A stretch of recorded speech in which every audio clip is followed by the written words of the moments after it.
This is one of those sales episodes where we have a ton of game codes to give away, and the guys over at Vigor, who have actually sponsored the next all patched up episode, which should be coming in this week, have given us 10 copies of the paid version, 5 EU and 5 US. So leave your comments down below. Which game or games would you most like to see receive some serious TLC and get patched up the way they should be? And we'll be giving away 5 copies today, and then another 5 copies in that video, which should come, well, I reckon by Wednesday. This week we've got some games that have never been on sale before, which is always nice. And do check those top comments for the winners from last week's video. Stick around to the end for those to avoid games. My goodness. I mean, it's not difficult, is it, when you got calculator apps on the eShop? What's worth picking up this week on sale?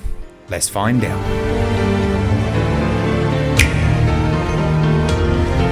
Let's start with that thumbnail game then. It's always annoying, isn't it, when they don't mention it till the very end of the video. This one is in the US region. I'm not sure if it's in EU, but you can find the physical reduced if you're in the EU. And this week's thumbnail is God Eater 3. It's 75% off, and that matches its all-time lowest price. If you're a fan of the Monster Hunter series, then you'll most certainly enjoy this one. The battles against those colossal origami can be up to 8 players online or locally if you can find and join up some friends. It's got a really good story, this one, and it's worth working your way through it. And if you've been looking for something to fill the gap, if you've finished Rise, then this will most certainly be it. But the combat is super quick, and it takes quite a bit of mastery to get very good here, but it's a very stylish game. It feels almost like you're controlling an anime. This one has a download size of 14.8 gigs. It's going to take around about 30 to 50 hours to complete, and that sale, it goes on until May the 27th. Then we've got Anodyne 2 Return to Dust. It's an absolutely brilliant game, and it's a real shame really that we didn't get to review this one, but this time around they move into the 3D. And yes, it's supposed to look like an old PSX title, and the story centres around the character Nova, and the blurb goes that nanodust infects the islanders of New Zealand, distorting their emotions and desires. And this is where, just as with the first title, it gets a little bit weird. Playing as Nova the Nano Cleaner, you're tasked with seeking out the sick and shrinking inside their bodies to suction up the dust. There are 50 different songs in this that are very good indeed, and if you enjoyed the work of the first game from Melos and Marina, the 2 developers, then you'll very much enjoy this. I think it's excellent. It's only 423 megs, and it will take you around about 10 to 12 hours to finish. This sale goes on until May the 31st. You've got to give credit where it's due, and I know that KONA used this one as well, and it's our Windbound all patched up episode, whereby the developers have massively improved Windbound since it launched. Not only is the performance better, but the visuals look much cleaner and crisper, and it's running a more consistent frame rate. They've included quite a lot in terms of new craftable items, new areas to explore, new enemies, new weapons, new gear. It's just a hugely improved experience since launch. This is a survival game. You can play in a sandbox mode, which essentially allows you to sail continuously without having to worry about death, or there's a storyline to work your way through. It's got a download of 1.3 gigs, so it's not too hefty, and it's 40% off until May the 19th.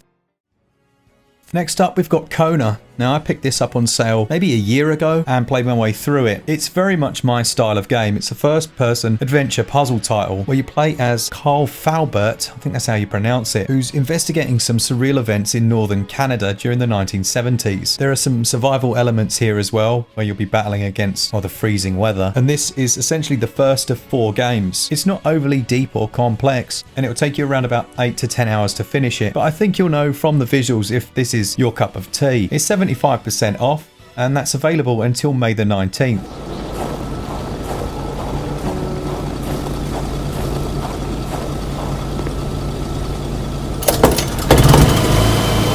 Then we've got both the Sword Art Online games, which are a ridiculous 80 and 84% off, taking them down to like peanuts, about £9.99 or the equivalent. And the Hollow Realization, it features the main game as well as additional content, and they're set in the year 2026. They're RPG titles in the classic sense, but they're decent. I think Bandai just released them a little bit overpriced in all honesty, but being able to pick them both up for essentially $20, that's definitely worth it. Now, you can play solo offline, but there's also an online 1 to 4 player if that's the option you choose, but they're gigantic. You're looking around about 60 to up to 200 plus hours. But at this price, definitely worth it.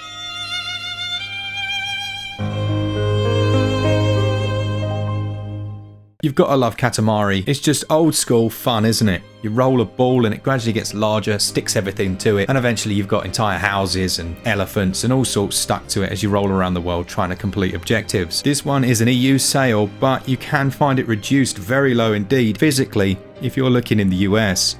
And it's just a very fun game. There's 1 or 2 player local play. You can switch your brain off and just roll over everything. And it has gyro controls. So what more could you want? It's 3 gigs to download. And well, it'll take you about 5 to 10 hours to do everything. But there's quite a lot to go back for here.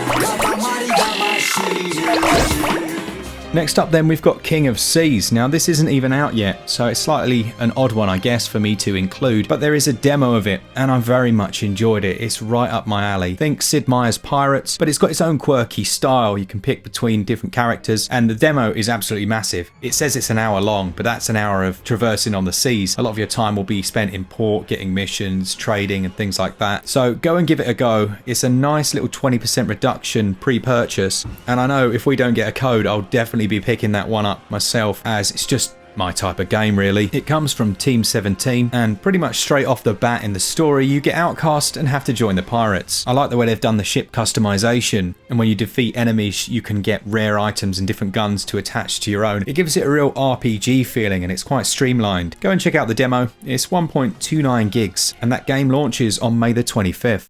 This is the second game in our list from Analgesic Productions, and it's called Even the Ocean. Now, I played a bit of this. We had a code for it a while back. We never got to review it, but I had a little go, and I enjoyed it. It wasn't perfect, and I think that came from the fact that they tried to do almost too much, which is, let's be honest, very often the way with some of these indie games. But it combines adventure, platformer, and RPG into one game, and it also gives the player different options about how they want to play it. You can do the full experience that has all of those, or you can do just the platforming or just one other aspect. It's nice to have that choice, I guess. It's a little bit odd, but it's decent. There's some very cool characters to meet along the way. And as I say, it's not perfect, but certainly a good one for a sale pickup when it's 40% off. It's 446 megs to download, and that sale goes on until May the 31st.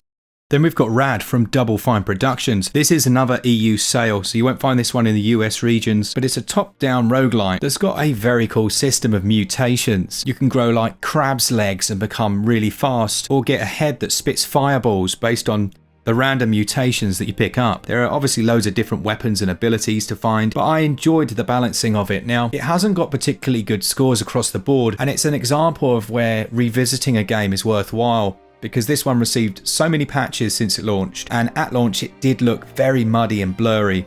It's not perfect still on Switch, but it's definitely a lot better than it was. If you're familiar with Double Fine, then you'll know that it comes from some of the greatest minds, and it carries with it their certain humour inside all of its elements. It's got some great little fights, there's loads of enemies to work your way through and levels, and there's a main hub area where you can improve your character when you're doing particularly well on certain runs. To do everything, it's going to take you a long time really, about 30 or 40 hours realistically, and if you're able to, it's well worth picking up at this price. 4 gigs to download and 75% off until May the 23rd.